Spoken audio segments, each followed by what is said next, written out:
Halo, kita bertemu kembali dengan Ibu Francisca di sini dalam pembelajaran gametogenesis. Tujuan pembelajaran kita yang pertama menjelaskan proses spermatogenesis, yang kedua menjelaskan proses oogenesis. Apa itu gametogenesis? Adalah suatu mekanisme proses pembentukan gamet atau sel kelamin. Gametogenesis itu sendiri terdiri dari yang pertama spermatogenesis atau proses pembentukan sel sperma, yang kedua oogenesis atau proses pembentukan sel telur atau ovum. Kita lihat spermatogenesis, yaitu proses pembentukan sel sperma atau gamet jantan. Terjadi di dalam testis pada skrotum, dimulai saat seorang laki-laki mengalami puber dalam arti dewasa secara biologis. Bagaimana mekanisme spermatogenesis? Spermatogenesis yang terjadi di dalam testis, ini tadi testis, tepatnya di dinding testis terdapat tubulus seminiferus. Di bagian ini ada tubulus seminiferus. Ini kita besarkan satu. Nah, inilah tubulus seminiferus yang di dalamnya terdapat ribuan calon-calon sel sperma atau spermatogonia. Nah, ini kita besarkan lagi. Ini ada jumlahnya ribuan. Selain itu, di dalam tubulus seminiferus ini terdapat sel Sertoli yang berfungsi memberi nutrisi atau memberi makan keberadaan calon-calon sel sperma ini. Nah, calon-calon sel sperma ini dimulai dari sel induk sperma yang disebut dengan spermatogonium, yang nantinya akan melakukan pembelahan hingga membentuk sel sperma. Secara lengkap, skema pembentukan sel sperma sebagai berikut. Dimulai dari spermatogonium atau sel induk sperma yang berkromosom 2N, membelah secara mitosis, menghasilkan spermatosit primer, di sini spermatosit primer, yang juga berkromosom 2N. Selanjutnya, spermatosit primer melakukan pembelahan meiosis pertama, menghasilkan dua spermatosit sekunder yang memiliki kromosom N. Kemudian spermatosit sekunder ini melakukan pembelahan meiosis kedua, menghasilkan 4 spermatid. Ini 4 spermatid. Selanjutnya, spermatid ini akan mengalami proses pematangan atau diferensiasi, menghasilkan sel sperma yang matang. Demikian skema pembentukan sel sperma dari satu spermatogonium ya. Secara lengkap, sperma yang matang itu terdiri dari kepala, leher, bagian tengah, serta ada ekor. Di bagian kepala ini terdapat dinding tebal, ini yang mengandung akrosom atau memiliki akrosom. Di dalam akrosom ini terdapat enzim yang berfungsi menembus ovum pada saat proses fertilisasi atau pembuahan. Selain itu, di dalam kepala terdapat juga nukleus atau inti sel. Kemudian di dalam bagian tengah tadi terdapat mitokondria yang berbentuk spiral. Mitokondria ini berfungsi untuk menyediakan energi untuk gerakan ekor daripada sperma saat melakukan proses ejakulasi atau proses fertilisasi nantinya.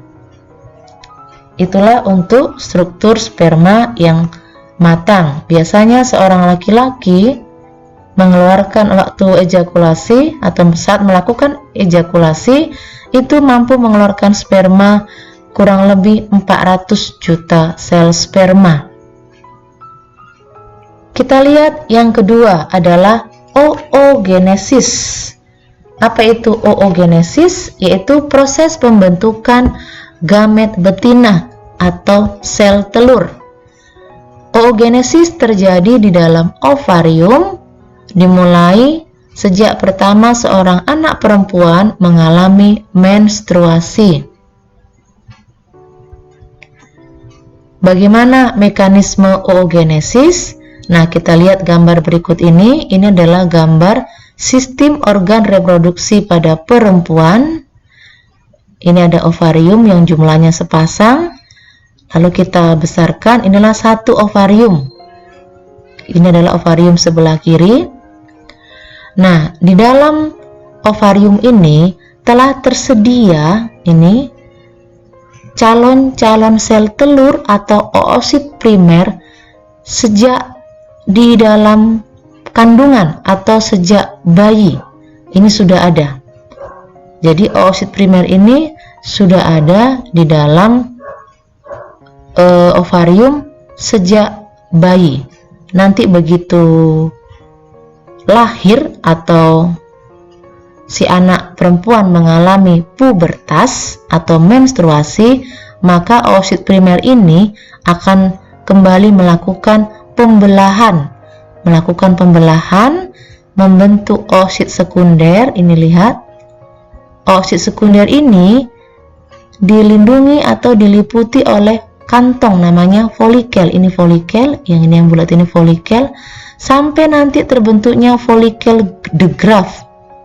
Ini folikel de Graaff atau folikel yang matang, dan sampai nanti folikel tersebut pecah, atau istilahnya di sini mengalami proses ovulasi, ya, proses ovulasi, sehingga keluarlah tadi oosit sekundernya dari dalam ovarium. Jadi sekali lagi, ovulasi ini adalah proses keluarnya ovum, dalam hal ini adalah oosit sekunder dari dalam ovarium.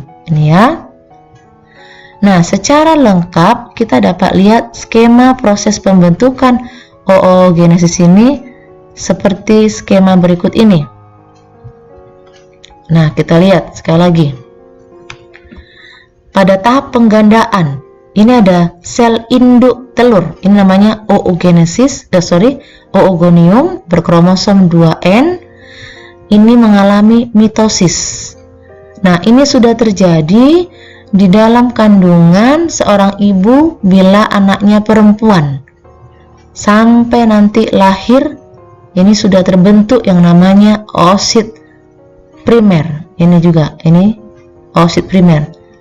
Nah, saat si anak perempuan tadi mengalami puber, ini akan melakukan pembelahan lagi. Namanya pembelahan meiosis pertama, menghasilkan oosit sekunder yang ini. Ini oosit sekunder dan badan polar pertama atau badan polar primer. Kemudian oosit sekunder ini tadi ya, dari oosit primer ke oosit sekunder itu istilahnya tahap pertumbuhan. Kemudian dari oosit sekunder akan membentuk atau menghasilkan ootit dalam proses meiosis kedua. Ini meiosis kedua membentuk ootit dan badan polar. Di sini ada 3 badan polar. Kenapa 3? Yang satu ini berasal dari oosit sekunder. Jadi ini sekali lagi ya, oosit sekunder ini melakukan proses pembelahan meiosis kedua, menghasilkan ootit dan badan polar kedua. Nah, ini juga badan polar pertama atau badan polar primer ini melakukan meiosis kedua, menghasilkan badan polar kedua, sehingga jumlah badan polar ada 3. Nah, jadi kalau kita lihat hasil meiosis kedua ini sama-sama ada 4 di sini ya. Ada 4, yaitu 1 ootit dan 3 badan polar. Selanjutnya, ini dari oosit sekunder ke ootit ini dikatakan tahap pematangan. Kemudian ootit ini akan berkembang lagi membentuk ovum atau sel telur. Nah, itulah selengkapnya skema proses pembentukan sel telur atau skema oogenesis. Nah, berbeda dengan laki-laki. Kalau tadi laki-laki hasil akhir dari spermatogenesisnya itu menghasilkan 4 sel sperma. Kalau untuk oogenesis di sini dihasilkan 1 sel telur atau 1 sel ovum yang matang. Demikian penjelasan untuk proses oogenesis dan demikian penjelasan untuk tahap gametogenesis.